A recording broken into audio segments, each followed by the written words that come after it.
शिक्षाप्रद कहानी। Mummy mummy, मैं उस बुढ़िया के साथ स्कूल नहीं जाऊंगा और ना ही उसके साथ वापस आऊंगा। मेरे 10 वर्ष के बेटे ने गुस्से से अपना स्कूल का बैग फेंकते हुए कहा तो मैं बुरी तरह से चौंक गई। ये क्या कह रहा है? अपनी दादी को बुढ़िया क्यों कह रहा है? कहाँ से सीख रहा है इतनी बदतमीज़ी?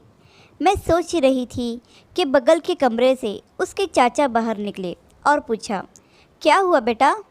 फिर उसने कहा, चाहे कुछ भी हो जाए, मैं उस बुढ़िया के साथ स्कूल नहीं जाऊंगा। हमेशा डांटती रहती है, मेरे दोस्त भी मुझे चिढ़ाते हैं। घर के सारे लोग उसके बात पर चकित थे। घर में बहुत सारे लोग थे, मैं और मेरे पति, 2 देवर और देवरानी, एक ननंद, ससुर और नौकर भी।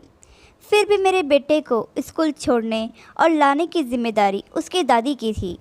पैरों में दर्द रहता था, पर पोते के प्रेम में कभी शिकायत नहीं करती थी। बहुत प्यार करती थी उसको, क्योंकि घर का पहला पोता था। पर अचानक बेटे के मुंह से उनके लिए ऐसे शब्द सुनकर सबको बहुत आश्चर्य हो रहा था। शाम को खाने पर उसे बहुत समझाया गया, पर वह अपनी ज़िद पर ही अड़ा रहा। पति ने तो गुस्से में उसे थप्पड़ भी मार दिया। तब सब ने तय किया कि कल से उसे स्कूल छोड़ने और लाने माँ जी नहीं जाएगी। अगले दिन से कोई और उसे लाने और ले जाने लगा। मेरा मन विचलित रहने लगा कि आखिर उसने ऐसा क्यों किया। मैं उससे कुछ नाराज़ भी थी।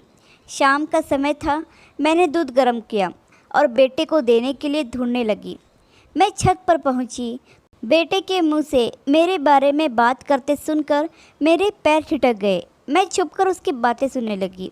वह अपनी दादी की गोद में सर रखकर कह रहा था, मैं जानता हूँ दादी कि मम्मी मुझसे बहुत नाराज़ है, पर मैं क्या करता।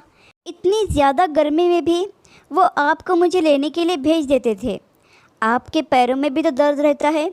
मैंने मम्मी से कहा तो कहने लगे कि दादी अपनी मर्ज़ी से जाती हैं। दादी, मैंने झूठ बोला, बहुत गलत किया, पर आपको परेशानी से बचाने के लिए मुझे यही सूझा। आप मम्मी को बोल दो मुझे माफ़ कर दे। वह कहता जा रहा था और मेरे पैर तथा मन सुन्न पड़ गए थे। मुझे अपने बेटे के झूठ बोलने के पीछे के बड़कपन को महसूस कर गर्व हो रहा था। मैंने दौड़कर उसे गले लगा लिया और बोली, नहीं बेटे, तुमने कुछ गलती नहीं की है।